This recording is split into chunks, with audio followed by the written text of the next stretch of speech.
So welcome everybody, my name is Paul, and in case you haven't seen some of my other videos, I made a lot of commentary over the years about a lot of different subjects, and I have a little intro video you can watch. And I know I don't get a lot of subscribers here, but I believe the content is just as important as anybody else. I like to put my 2 cents out there because, it all helps contribute to solving some of the issues of our times and so on. So today I want to talk about the importance of this moment in history because I'm very passionate about this subject because I've been a long-term student of the ancient history and the different kinds of transitions that have gone through in over a very long period of time on the earth.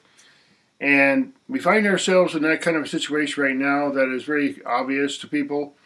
And I know there was a lot of hoopla in my lifetime about various end of the world scenarios. We had the Y2K, we had the 1994, and there was another 1998, and then there was the 2012 and the whatever. So, there's all kinds of predictions and so on, and the concept of society ending and so on and going through a transition is a very, very, very, very old one. And it goes back into, even back into Egyptian times, is really as far as really history goes back. As far as history goes back, there's tales of cycles. They watched the stars, and they were very, very particular about it because they even made huge stories and monuments to point at various stars and stellar arrangements and so on, and there was obviously some reason for it. And, in modern times, we wonder, like, okay, well, why do these people think like that? I mean, what was the big deal? What were they watching? Now, well, that might be a fair question, but, let's think about our little lifetime. And we maybe say we get lucky and we live 100 years, and what are we going to see? Are we going to see any really huge catastrophes? We might.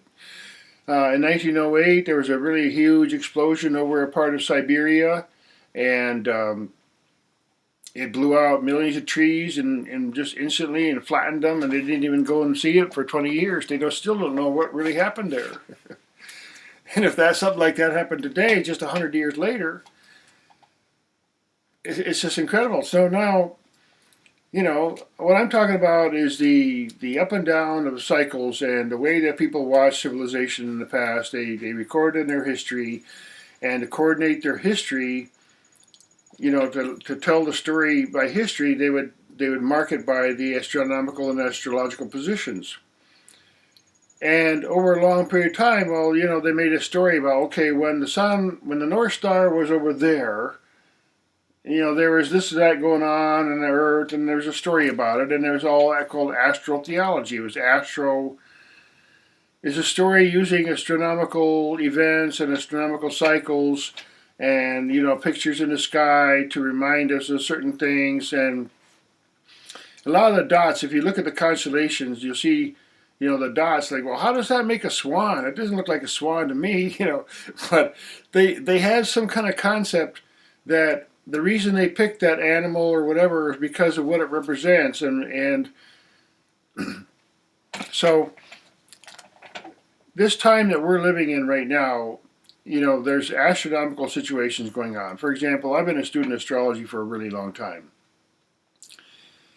And whatever, without getting into the debate of astronomy and astrology, one thing we know is that there's, right now, the Saturn and Pluto and Jupiter are in a very, very close area. And this has been happening for a long time. And if you just look at the astronomical or the astrotheological or astrological significance of some of these stories, they go, well, let's tell that when that type of arrangement happens, then there's certain cycles that are going on, society-wise, cosmically-wise. For example, a lot of us don't understand that, have you ever seen, ripples in the water? Okay, we all understand that, ripples in the water. Now, if there's a powerful enough ripple or a powerful enough frequency, like light frequency changes in the springtime because of the way the Earth is tilting and so on. So, when the light changes in the spring, everything changes. There's an irresistible force. None of the frogs start chirping, the insects start going, the deer start mating, and everything's going on because of light frequency. So, this planet that we're on, besides its motion like this, or it spins, whatever, and then it has a backward precession motion. In the long, long term, there's different activities. Our sun gets into a different part of the galaxy, and maybe it goes through some other space, or goes across the horizon or the ecliptic of the galaxy, and so on. So there's a lot of complicated motion that exposes our solar system and everything in the solar system to energy that is different. Okay, so if we're living in a time when the energy of the planet is changing, then every little creature on this planet, every little thing and every little system is going to start getting like agitated, you might say. Okay, so now if you look at like cymatics, okay, there's this frequency, like you see sand on a plate or something like that, a metal plate, and you have one frequency, it'll make one shape. Now, you change the frequency, maybe into a beautiful note. Maybe the frequency that you're now adding is a really beautiful note. But in the process of changing from the one shape to the next shape, there's a whole lot of stuff that goes on. It's chaos for a moment or something, because now the cycles of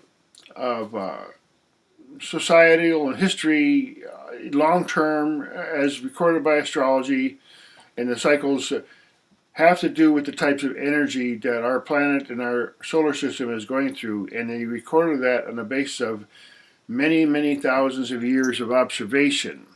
Okay, and the way they record those stories and then let them go on for thousands of years is just simply because they made them interesting, and they made them graphic, and they made, so a lot of the things that we see carved and so on, like in Egypt, they're really an astrological story. If they want to write the history of their times, the way that they can write the history is say, astrology, that's when it was. When this thing happened, when this divine character did this and this and this, it was during that time that such and such a thing happened. Say a great flood or whatever. Okay, so now, that's all a preface to talking about the time that we're living in. And I talk about this a lot because it's very, very, very critical, because our huge system is being exposed to vast cosmic influences and other kinds of earth and changes in the atmosphere and the sunlight and so on, and electrical influence on the planet, that everything and all of us are being disturbed. Now, if you understand that, like, you put heat under a pan and it starts to boil, well, that's what happens. It can't resist. It has to absorb the energy. So the sages, there's a groups of people who come onto this planet, and I think we all know, anyone listening to this, and we all know deep down that we're just not alone here, okay? Whatever the religions say, I mean, they have all kinds of concepts of how many angels are there and how many dimensions there are and all that. But somehow in our deep self, we know, whatever the details of all that, we're not really alone here on this planet. We're not really alone in the cosmos. There's consciousness happening on an absolutely incomprehensible scale, because there's consciousness in all the little tiny creatures and little insects. There's consciousness in the trees. There's consciousness in the sages have said that this universe is consciousness. That's all it is. It's expressing itself in every infinite way. And there's all kinds of creatures, and some of them are the most bizarre things you can possibly imagine. But they're creatures. So the point I'm trying to say is that all of us on this planet right now, the transition doesn't happen on a day like 2001 or 2012. It doesn't happen like that. It happens like in maybe a few hundred years, okay? Let's see what happened. Think about what happened back in the Renaissance time, the 12, 1300s, 14, then you get into later, and then you start getting steam engines. If you look back only 500 years, there's a huge amount of technological society change that's happened on this planet. And the way the countries are right now, the United States, for example, because of the sailing ships that they built and the navigation equipment that they designed, they found out that how to navigate across the ocean. They tame those ships and take their cows and sheep and whatever and bring them over here and start something. And that's why we're here. But the point I'm trying to make is that we have to look at history as a spectrum, because People argue about, oh man, the white people came to this side of the world and whatever. Now, not all the white people that came here were bad people. See, some of them were really, really, really nice people. Lots of really, really nice people came to this planet and to this side of the world and long ago, and they made friends with their native people, and they taught each other how to do things. It wasn't all like conquering and murder and all that. It wasn't. And it's never been always like that. The people that really caused the great wars, ultimately, that there's people on this earth, there always have been people who just seek out, power and greed and so on, and then the desire to have things and to control things just gets exponential. And now today we have people on this planet right now who have so much money that they could spend $1 million a day and they would still never die. They'd die with $1 billion. I mean, it's crazy. Because they'll be making more than $1 million every single day. What do you imagine those kind of people do with their money? What do you think they do? Maybe have building a huge undersea base, or maybe find some way to get to the moon and build a little palace up there or something. I mean, what do you do if you have $100 billion? Now, I started making this video because I want to alert everybody to the really important part of this time that we're living in, because ultimately, when it really comes down to it's the same old thing for thousands and thousands of years, as long as human beings. Who are we? What are we doing here? And what are our rights here?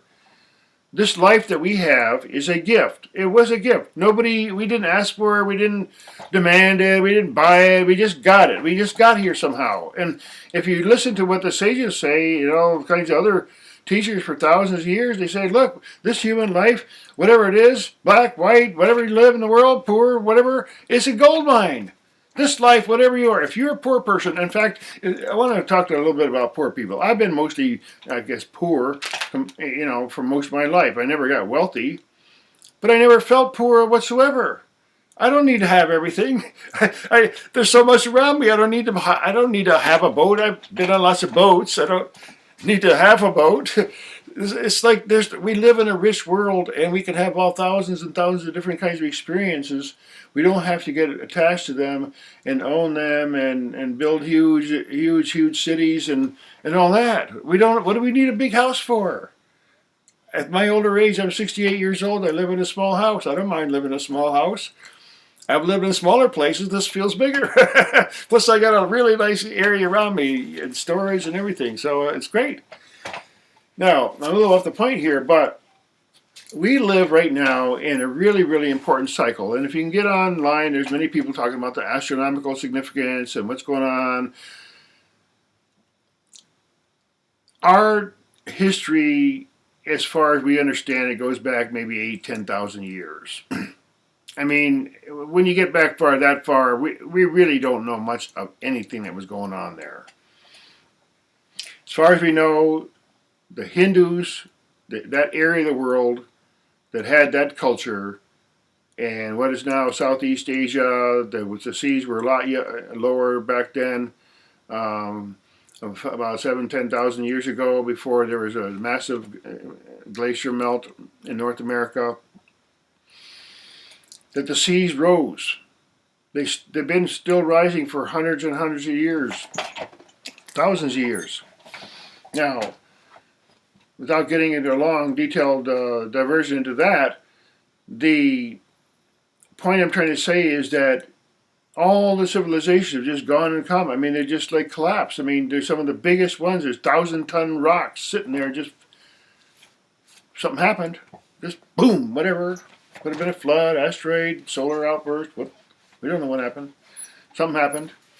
Huge, multi-ton, big, huge blocks of stone and statues 50 feet tall that weigh 500 tons just smashed down. So, turmoil on the planet and between cultures. I mean, there's a lot of different natural disasters that have happened that will just destroy an entire civilization in an afternoon. So, what are we doing here as a human being? We're supposed to have our sovereignty. This life is a gift. This is amazing. They say that this is the body this human body, I don't care, black, white, whatever, short, tall, big, whatever, that body that you have, that human body that you have with that brain and everything in that, is a gold mine. It's a gift. It's a priceless gift. And we're not told that when we're young. Now, what I get really passionate about is waking up our own intelligence and figuring out that, look, first of all, we understand the purpose of this life is not to comply with some government and just behave ourselves and do the whole thing, work for 30 years, finally pay off our house, then we live 10 years and then die. That's not the way we're supposed to live on this planet, There's a lot more to it. So I have a sense of humor about it, but at the same time, it's a really urgent thing that we understand who we are. We have to stand up. As far as these mandates that governments give, okay, I mean, there have been hideous governments in the past that did things, if you read your history, they did things that were just absolutely tyrannical, and everybody had to do it, or else the consequences of some of these edicts from some of these countries and civilizations were just absolutely horrendous. And even now, a lot of that stuff goes on. So we as human beings are, just think of yourself. If you look in the mirror and say, look, you are a God. Or, a God, infinite. But the body that you have, that you look in the mirror and you look at it, no matter which one it is that you've got and what color it is, it's an amazing instrument. And we can use it regardless of the government. There in our civilization right here in America, there's a lot of strife going on, and as far as I'm concerned, that just is so sad. Because why do we human beings need to be fighting with each other about stuff like that when we have, like, each of us look down and say, well, we have the gold, we have the angel's body, we have the body that can to understand everything, and we live fantastically and have joy and bliss in our lives. What are we arguing for? What's the politics about? We're being led along by a bunch of rich, nasty people who have got more money than God, or less brains, more money than brains, and have some hobby that they do that control the world or whatever, and make it the way they like. But it's up to us as individuals to say, wait a minute, I am a sovereign individual here. I have some rights of self-defense. I have a right to protest. If someone comes up to me and wants to put me in trap me or whatever in whatever way, I got to wait a minute. Nope, sorry, I got self-defense rights here. Every creature, you even try to step on a bug, they run away. They'll bite you. Every human being has a right of self-defense, and if the government can't do it, then that's the way we have to do it ourselves. Obviously, the government is going to come like, hello, there's a crime is happening in my house right now, and okay, well, we'll be there in about 25 minutes. Okay, well, don't bother, it won't be here. Look, I hate politics. I really, really hate politics, but there's a lot of delusion out there, and I'm really afraid for our country, and I'm afraid for my children, my grandchildren. I'm afraid that they're going to be like microchipped and managed and controlled and programmed and taught certain things. It's amazing. I had an interesting upbringing because I was born in India and I had, no restrictions. I just run around and learn things and go make tree huts and whatever, and nobody ever told me, hey, don't study that subject. I studied a lot of interesting stuff, really, really unusual, very strange stuff. And at the same time, I also studied real practical things, the economics and the banking system and so on. And what we're happening here is that we're getting into a coalescing time of great trouble. And it's pretty obvious. And, it's like, okay, when the rapids are going, okay, just because there's rapids doesn't mean you won't get through the rapids, okay? That's the point we need to know. I fly an airplane, and I'm not a fantastic pilot, but I've had some few hundred hours. You have to have total confidence in yourself as a pilot, and you're the pilot of your own life. You say, look, I know what to do. I know there's possible emergencies. I know there's possible dangers, and I know how to get safe when I need to go. If I need to land, I go down land. If I need to sit and meditate. There are people who do all kinds of fantastic things with their agility and their intelligence.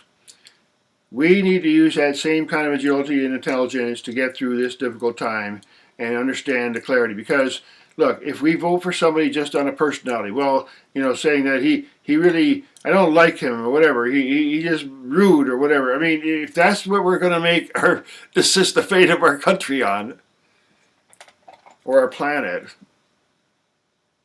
that's pretty sad. See, now, what are the common values of human life? Okay, if anyone, any political leader wants to unite human beings, it's only the basics. Our economics, our health, our families, our values. We don't want the government coming and say, well, I'm sorry, but your sidewalk isn't wide enough. We need to make it a little bit wider. I'm sorry, but your grass is like, it's 4 inches and it really should be 3 inches. So can you lower that more? I mean, this is the kind of nitpicky stuff that society gets into. And politics. Oh, they'll find a way to charge somebody and add a tax or add this or that. And it's like they're just like these ridiculous people that aren't really helping us. I never wanted to get into talking about politics, and certainly not. I chose to support this president for a variety of reasons, which I've discussed. But boy, as soon as you say these days, hey, I'd like to vote for that guy, like, okay, there's a whole lot of people that I've known that, like, well, maybe I'll just unfriend you. I never unfriend anybody, okay, because of their politics or religion. What's the point? We all learn what we learn and we know what we know based on our knowledge, okay? So I'm trying to explain to people, look, I've studied a lot of things, I've connected a lot of dots, and I've talked and listened to hundreds of experts for thousands of hours. I mean, I don't want to bore you and overstate what I'm saying, but the point is that I'm just trying to channel down the information somewhat so that people can get a grasp on the significance of our time. And this is a very, very, very important time. I'm not joking around. There are factors involved that most people really don't even understand, and it would take a long time to even begin to go there. But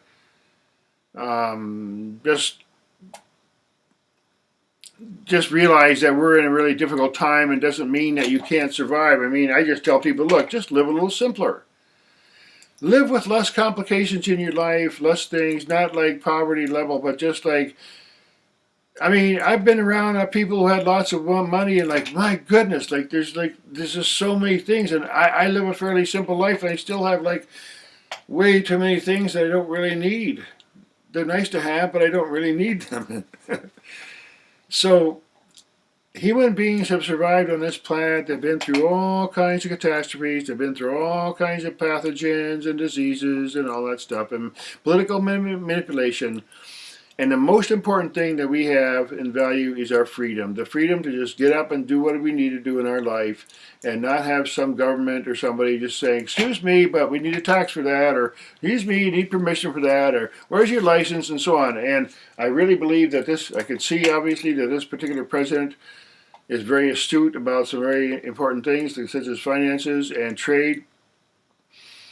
And he knows that there's a lot of nasty people out there, and they have a lot of money and power, and they don't like their fruit basket being upset. They get lots and lots of money. We're talking about millions. You and I just we just work our whole life, and maybe have a couple $1 million, if we're lucky in a whole lifetime, maybe even not much. And then these people that make $1 million in 6 months or something, and then make another $2 million in another few months. I mean, it's just ridiculous. So all of us have to bond together. We have to get together. We can't let political, ignorance and those little petty things divide us. So I want to make more about this, but there's a lot going on this planet right now. There's underground, undersea activity. There's more space activity than you're being told about by far. There's things going on in the solar system, have been for a long time. There's this civilization, this solar system has had previous residents. Hey, look, how long have we lived? What's our history? 10,000 years? The history of the solar system is what? A billion? So, what do you think's happened in a billion years? All kinds of stuff's happened in a billion years. Stuff we can't possibly even imagine. So, the theme of America is freedom. Really, why is this country? Why do I support this country? Because, of course, it's not perfect. The whole idea of this country, at least the founders, was look, we need to have freedom in our life. We need to be able to worship as we choose. We need to be able to travel as we choose, as long as we're not harming anybody. We need to be able to build our own families and so on. And that's what we need. All of us need that. Poor, black, white, Asian, whatever, minorities, women. Every human being needs those really basic things. And if we're sitting here destroying each other like little children, saying, "Well, you have more than me, and you have more than me, and I like what you have," and I mean, somehow in our own heart we have to be personally inner satisfied, so that our personal greed doesn't get magnified. If we don't like those greedy, nasty people who have billionaires and treat us like crap, then let's not be like them in any way. You see, there's an old saying I heard: if you don't want to be like them, don't act like them. So if you don't like certain people, then certainly don't behave that way. Because then you're no different otherwise. You see, now I've made a little humor in here, my 2 cents here, and I don't want to make these videos too long, but we're in serious times, and I urge people to really prepare and get ready, because this is we're going to go through some rapids here, but a simpler living, and some more communities, and just steer that canoe carefully and get down the river. And there's a whole lot of beings out there. I know it may be not politically correct to say this, but my understanding and feeling and being and realization that we're not alone here on this planet. There's the Almighty and the breath of life and the cosmos, and there's a whole lot of good forces and good beings going on this planet right now on a really large scale that aren't necessarily seen. And if you want to help express that, the music the other day at the end of the RNC convention was absolutely beautiful and harmonizing. We all need to go in a place in our heart and feel some of that unity through the breath that we feel we have in common. We all have breathing in common. We all have family in common. And we all need to understand that government systems and social systems have been around a very long time, and they are not very pleasant, and depending on who's running them, they can be incredibly evil, just like China is right now. And we don't want to end up being like China in this country at all. We want to have some real deep freedom, the way that the Creator would have it. And how do we know that? Because deep down in our heart, of hearts, we know that there's something that loves us because it brings us breath, and that almighty beingness is creative and harmonizing. It's not destructive and divisive. So I don't want to offend anybody. I apologize if something I say may offend somebody, but these are important times that we're living in, and I appreciate if people like and share what I have to say, because I'm just 2 cents here, but every little bit helps. So thanks again for watching and listening.